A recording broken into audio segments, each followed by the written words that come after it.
font face à un approfondissement de leur rôle et plus que jamais, on a besoin des pères éducateurs. Vous savez, les pères éducateurs sont ceux qui permettent aux personnes les plus marginalisés, les plus vulnérables au VIH, de pouvoir accéder aux services.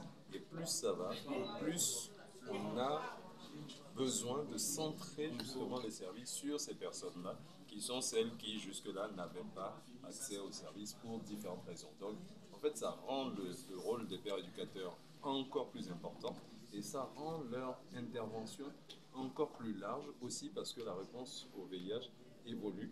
Ça rend leur rôle encore plus difficile, comme ça a pu être dit là, en termes aussi d'exposition à différentes formes de violence, de stigmatisation. On a entendu beaucoup de la part des pères éducateurs qui étaient présents aujourd'hui.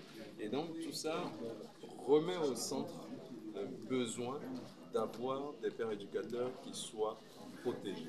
Des pères éducateurs qui soient protégés par leur formation, des pères éducateurs qui soient protégés par les systèmes qui sont mis en place. On parle de certification.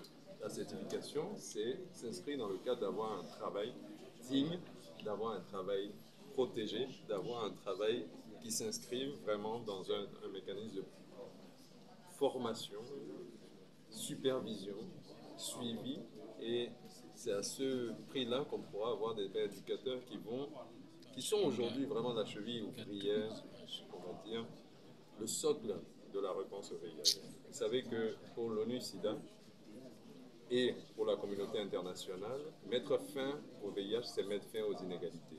Et pour ça, une des interventions clés, c'est que 30% par exemple des services de dépistage et de traitement soient menés par les organisations communautaires.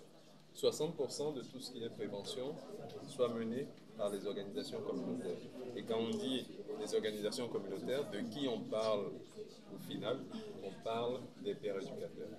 Et donc, ça donne vraiment, ça met l'accent sur le côté crucial du rôle, du travail des pères éducateurs. Et donc, je dirais qu'aujourd'hui, plus que jamais, on a vraiment besoin de ces pères éducateurs pour la réponse au VIH, mais aussi pour la réponse aux pandémies. On l'a vu pendant la COVID-19, on le verra sans doute peut-être pour d'autres pandémies, mais les pères éducateurs sont au centre en fait, de la réponse et doivent faire partie à part entière de la pyramide sanitaire, des systèmes de santé, parce que ce sont eux qui construisent la confiance. La confiance est l'ingrédient essentiel vraiment d'un système de santé. La confiance dans l'information qui est diffusée, la confiance dans les personnes que vous rencontrez, parce que ces personnes, d'une part, vous ressemblent, mais en plus, ces personnes ont une formation que vous n'avez pas. Ces personnes ont un savoir que vous n'avez pas. Ces personnes ont un savoir-faire et un savoir-être que vous n'avez pas.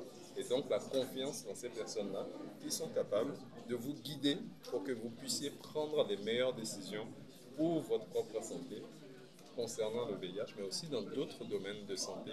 Et donc, encore une fois, père éducateur, c'est un métier, c'est quelque chose qu'il faut vraiment qu'on valorise. N'importe qui ne s'improvise pas père éducateur. Ce sont des personnes qui ont une expérience, qui ont une formation et qui ont un engagement, il faut le souligner aussi, assez fort au service de leur communauté et, faisant cela, au service du pays en entier. Protéger sa communauté, c'est aussi protéger le pays dans lequel on opère. Okay, so in a few